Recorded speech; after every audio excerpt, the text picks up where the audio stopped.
Thank you very much. My talk will be less on the standards per se, but more on what are the implications of these standards for the industry. Because there is a quantum change in the outcome of these particular standards, and the countries, the industries in the developing countries, they are really going to have a difficult time in the future because of these standards. So these sustainability standards basically are because of the concerns of the sustainability and the global warming. So these are the two areas for which the ISO has brought out a large number of these standards. And in my today's talk, I will talk about these two standards, ISO 14046, Environmental Management Water Footprint Principle Requirements and Guidance, and the next one is ISO TS 14067, Greenhouse Gases Carbon Footprint Products Requirement Guidelines, Quantification and Communication. These are the two words which are very simple, but the implications are very great. I have been fortunate that I have been associated in the formulation of these standards since last 6-7 years. So we know that what is happening. So first one is the water footprint standards. So in this particular footprint standards, you are talking about that what is the water use in the industry.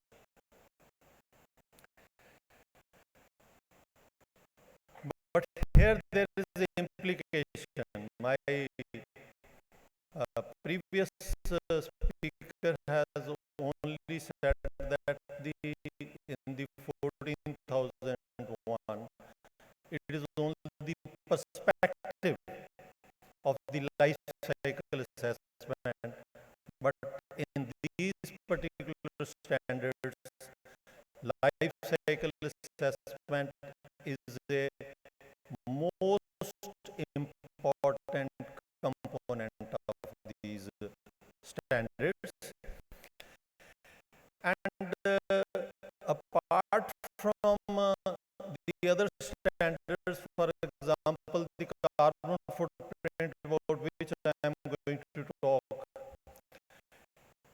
there it is that the amount of the carbon which is being emitted, but in the case of the water footprint, amount doesn't matter, but there are basically indices. For example, that a company which is using more water may have a less impact than a company which is using less water, depending upon the area which it is you see located. So these standards basically comes to the stage of the life cycle. Now, what is life cycle? This is very important. Up till now, most for most of the standards, the industry was responsible between gate to gate. That is what they do in their premises. So everybody was happy that okay, you put you see effluent treatment plant, your life is simple. But in the case of the standard with life cycle assessment, it is that the company is responsible for all the inputs which are coming, whether it is electric input, whether it is transport, whether it is the raw material, and the manufacture of the raw material may be from the mine to the final product. So the company is responsible for that also. Next one is that after the product goes out from the company, its full supply chain. So the company is also have to take into account that what is the water footprint or carbon footprint of its product during the supply chain, that is when it goes to the suppliers, warehouses, etc., their transport, and also for the use, and then to the grade.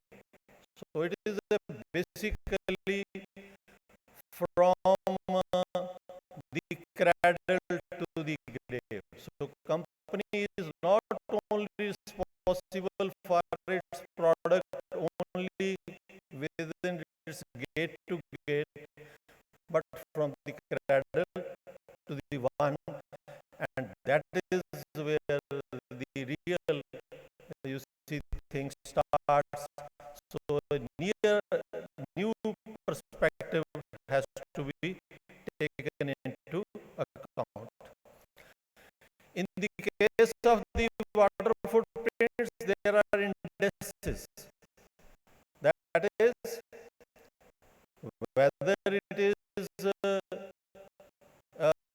you see affecting the water supply in that region, whether it is polluting the water, whether it is polluting the ecosystem, whether it is harmful to the human. So these are the indices by which you have to calculate your water footprint.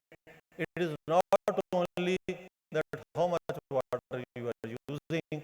So this is one which is a very, you could say, different kind of duties or the responsibilities of the companies which are coming.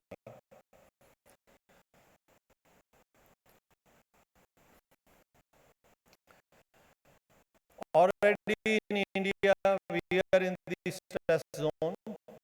So you could say our supplies are dwindling. So any particular product, if you are exporting, and if, for example, this is a shoe, which is very simple. But if you calculate the amount of the water which has gone for the manufacture of this shoe, you could see it is 16,600 liters. Why? Because it has to take into account the amount of the water which the animal from whose hide this shoe is being made, he is taking all the feed which that animal is taking, then that particular animal after it goes, and how much the preparation of the hides, preparation of this, and till the it's worn out over there. So all these so one particular shoe, the water footprint is 16,600, whereas the factory it might be only 200 or less or 300. That is where the implication of these is.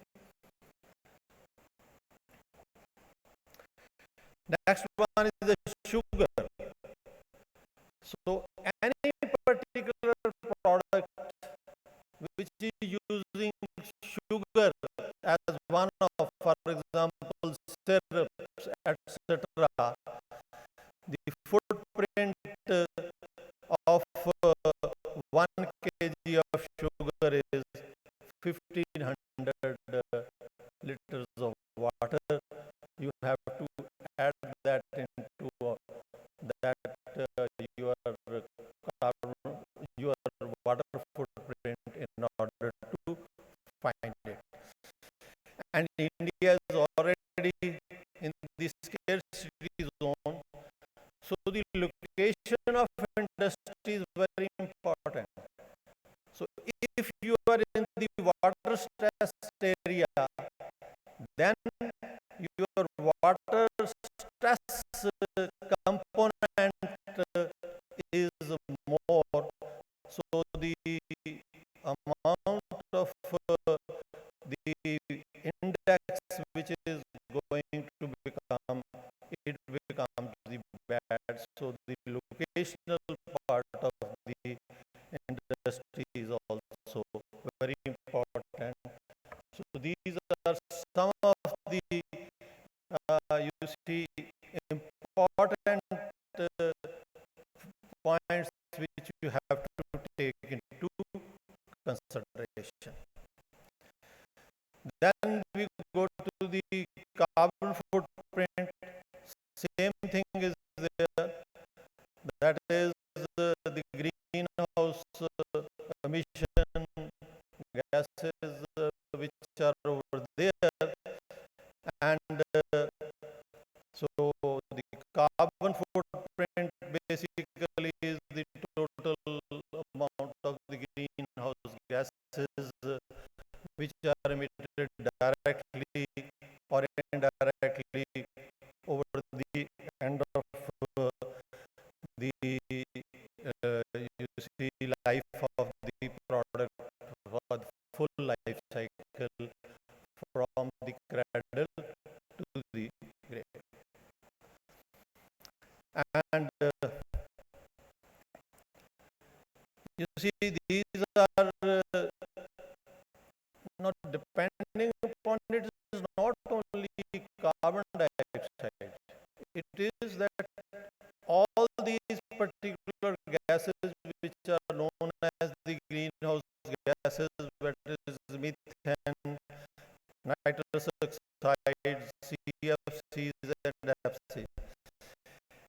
And this is the global warming potential. So if you are producing 1 kilogram of carbon dioxide, it is one.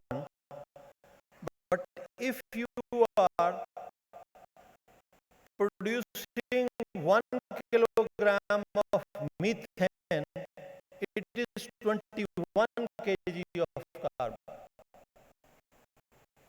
So that is, and if you are producing the nitrogen oxide 310 times, so the total amount will depend upon what is the percentage of the global warming potential and the amount over there. So it is not only when you talk about carbon, it is carbon dioxide equivalent. So if it is carbon equivalent is equal to the carbon, but if it is other gases, then it is different.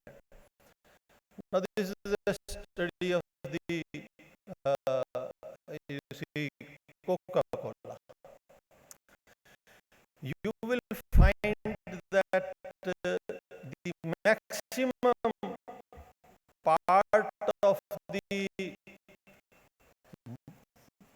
carbon footprint in the Coca-Cola,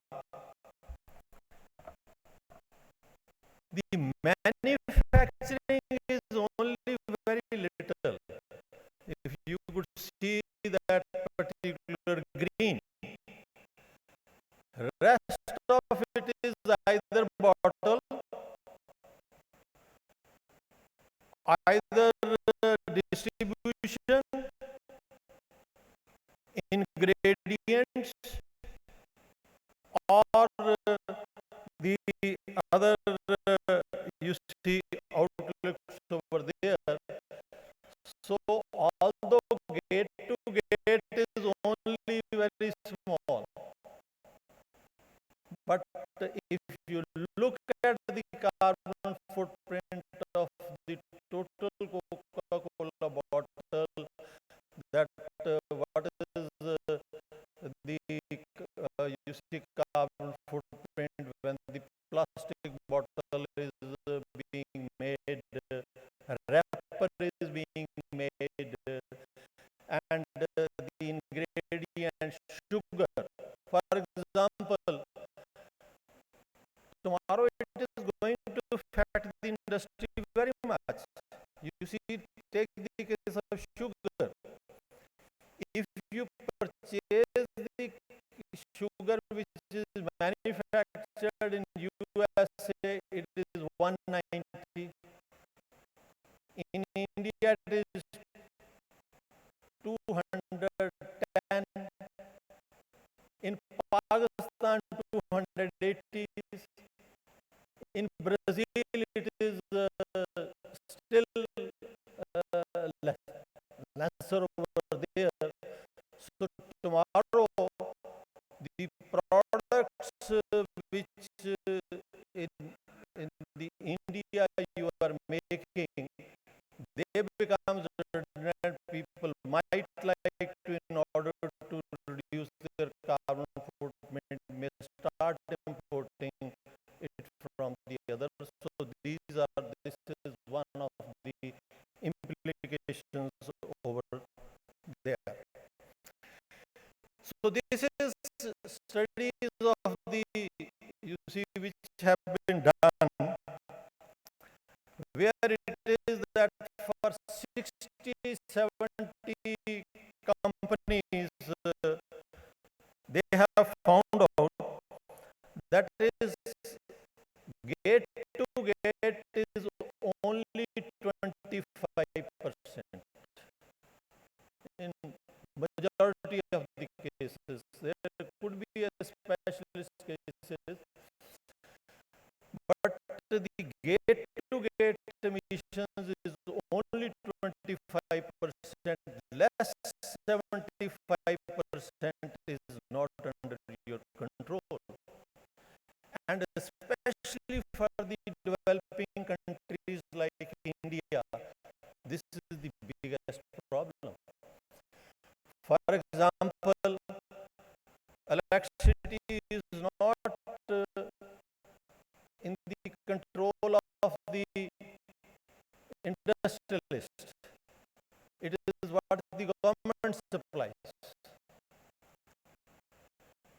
Similarly, transport is very pathetic over here.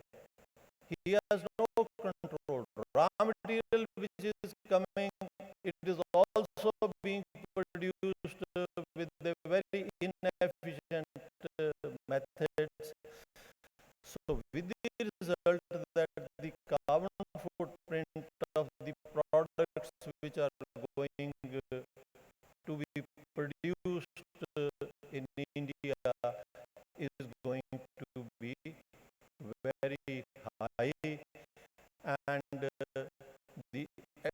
for exporting these particular products, there are going to be lots of problems.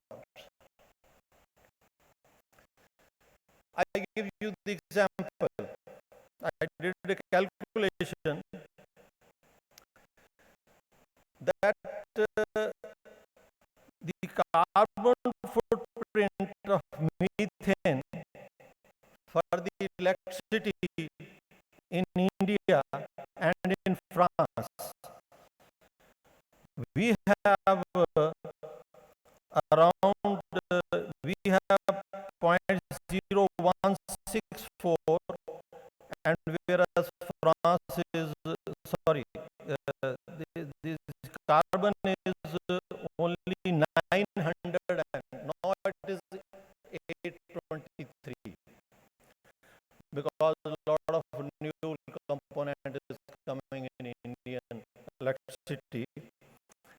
France is only 53.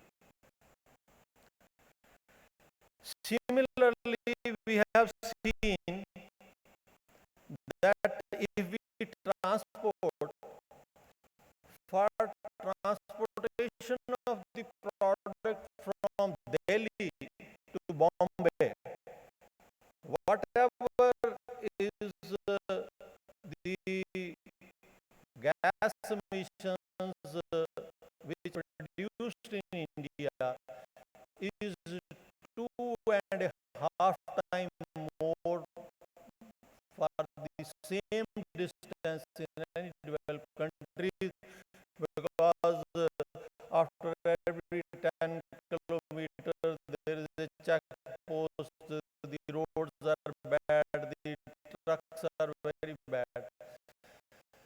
So implications are that even if you import the best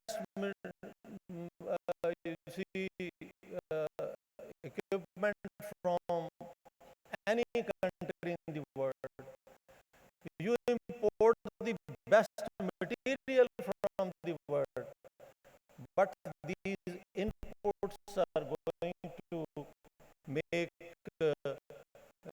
you see your product carbon footprints very large. And there is a big problem for this. There is a very big problem for this, because the Western countries, they have started we are afraid. You see, India fought a battle for 6 years for this standard, because we never wanted that the quantification and communication should be a part of the standards, because the Western countries' products are going to be much carbon, will have much less carbon as compared to the Indian products. And that's why the full standard is not is only TS. Yeah. Yeah. So from that particular point of view, it is very important that all the industrialists, they should try to see that when you select a uh, vendor for your inputs, whether its carbon footprint less, whether when you select a transporter, its point is you see its emission is less. When your distributor also has, for example, if you're using a lot of refrigeration, a lot of carbon is going to come.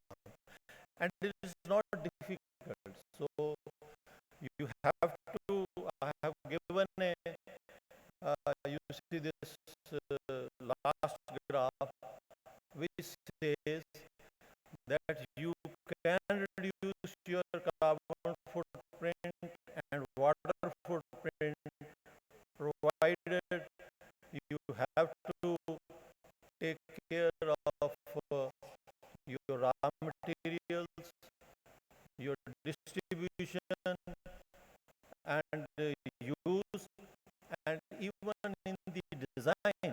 So now you have to ensure that in the design of the product itself, you go to the life cycle assessment.